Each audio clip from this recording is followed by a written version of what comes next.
আসসালামু আলাইকুম। আশা করি সবাই সুস্থ আছেন। কুয়াশার চাদরে ঢাকা গৌরীপুর গ্রাম। প্রতিটি ঘরের দরজা জানালা বন্ধ। শহরের তুলনায় গ্রামে শীত বেশি থাকে। নার্গিস এই গ্রামের মেয়ে। ১৮-১৯ বছরের তরুণী। আজ তার কলেজ জীবনের শুরু।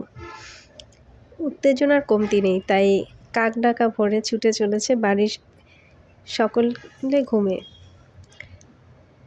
আজকের গল্প নার্গিস 2। নার্গিস, মা আজ আমার ক্লাস আছে, আমি এখন বের হচ্ছি।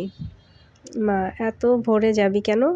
বেলা হোক তারপর যা। নার্গিস, না, এখনই যাব। কথা শেষ হওয়ার আগেই যেন নার্গিস হাওয়ার সাথে মিলিয়ে যায়। টেম্পু ধরে বাস স্ট্যান্ড পৌঁছাতে পেরে সে নিজেকে সৌভাগ্যবতী ভাবছে, কারণ এত ভোরে টেম্পু ছাড়ে না। শহরের মধ্যে পা দিয়ে মনে হচ্ছে খাঁচার বন্দি পাখি মুক্ত হলো।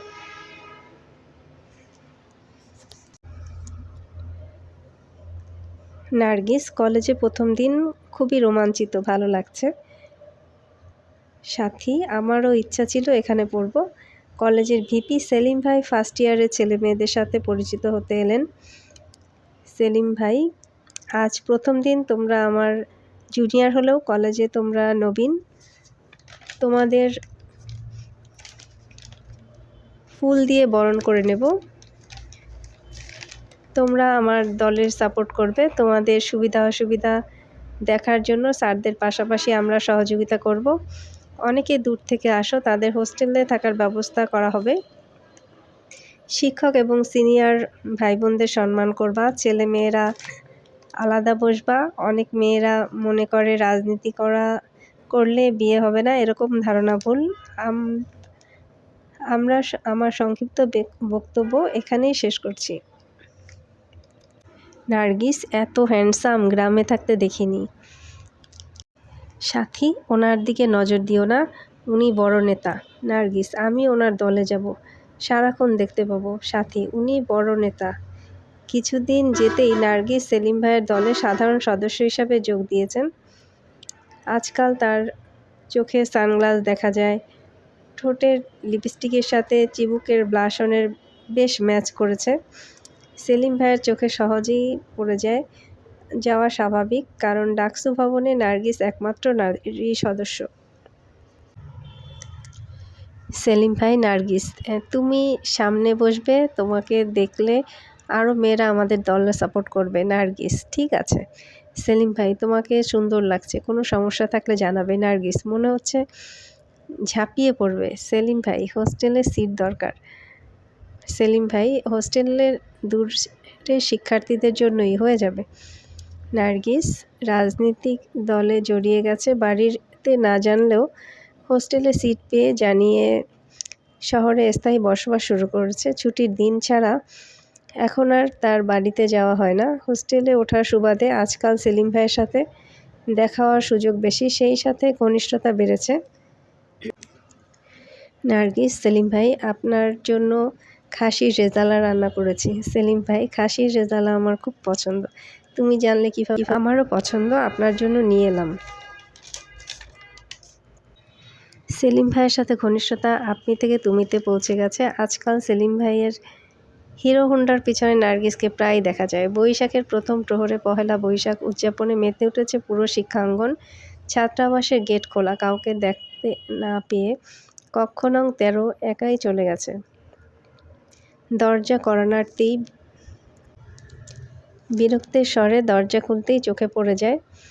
সেলিম ভাই, কাল বৈশাখী ঝড় তুলতে হঠাৎ এলে কি মনে করে? নার্গিস, বছরের প্রথম দিন, স্পেশাল কিছু হবে না কেন? সাতকরা গরুর মাংস রান্না করে এনেছি। গেটে কাউকে পেলাম না, তাই চলে এলাম।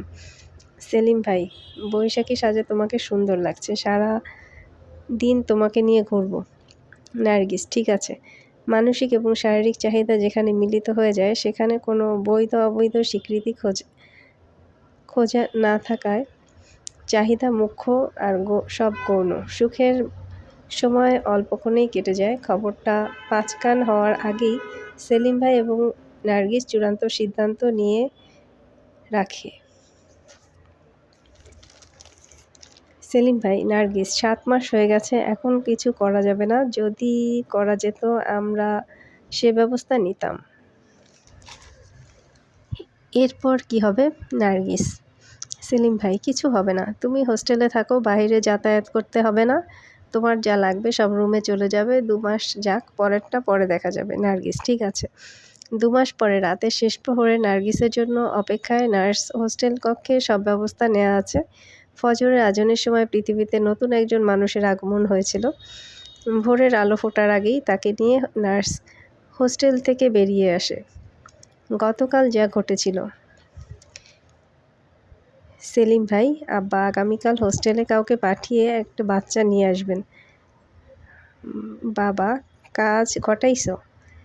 তোরা সব জায়গায় যাবি, এক জায়গায় ধরা খাবি জানতাম। সেলিম ভাই: আমি এই জন্য বাড়ি আসছি, বিষয়টি গোপন রাখবেন।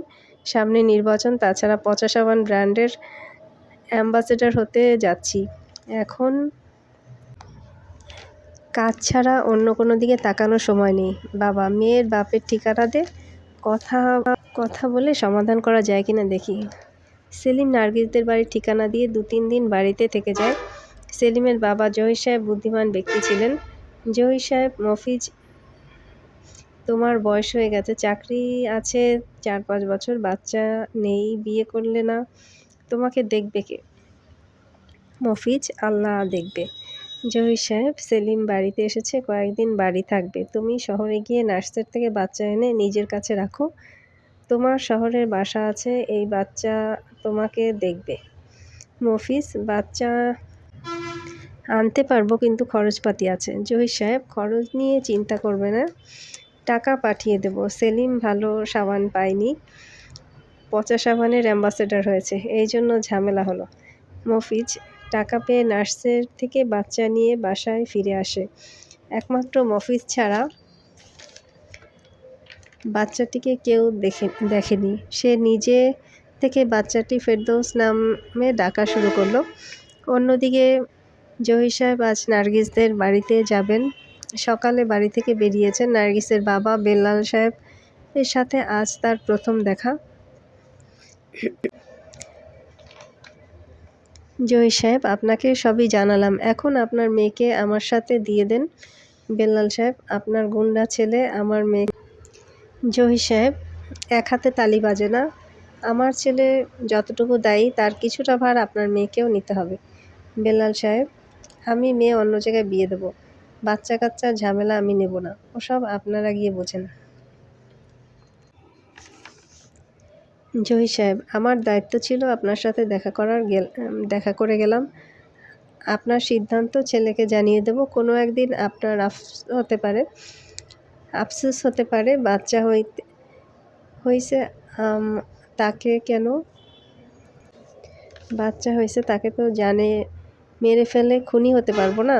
একদিন এই বাচ্চা বড় হবে, যদি খারাপ হয় আপনি পরিচয় দিবেন না, আর যদি ভালো হয় সে আপনাকে পরিচয় দিবে না। সেলিম ভাই এবং নার্গিসের সম্পর্কটা কিছুটা ভাটা পড়লেও রাজনৈতিক মাঠে তাদের দুজনের অবস্থা শক্ত হয়েছে। শহরের প্রাণকেন্দ্রে সেলিম ভাইয়ের ৭ তলা বাড়ি দেখলে সবাই একবার তাকিয়ে যায়। নার্গিসের আধুনিক ফ্ল্যাটের লোকেশনের বাড়ির কাছাকাছি তাদের সম্পর্কের জোয়ার বইতে চলেছে। রাজনীতি করার জন্য নার্গিসের আর বিয়ের পিঁড়িতে বসা হলো না।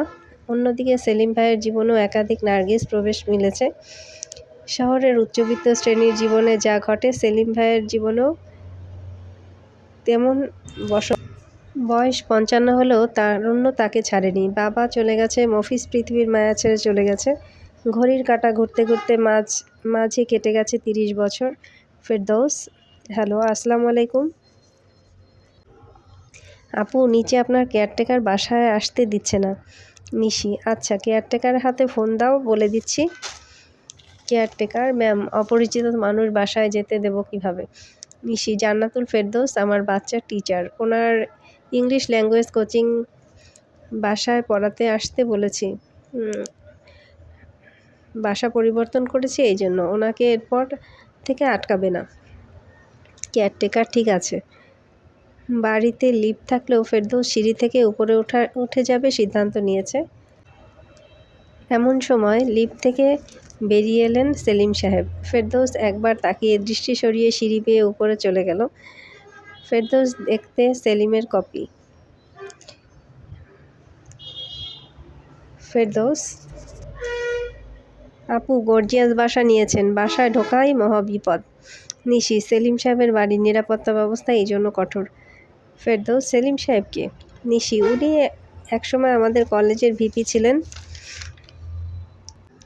কয়েকটি বড় কোম্পানির ব্র্যান্ড অ্যাম্বাসেডর। এবছর এমপি নির্বাচন করবেন, জয়ী হতে পারলে মন্ত্রী হয়ে যাবে। বাড়িওয়ালা টাকার কুমির। ফেরদৌস, বিশাল ব্যাপার। পুরো বাড়ি কি ভাড়া দেওয়া?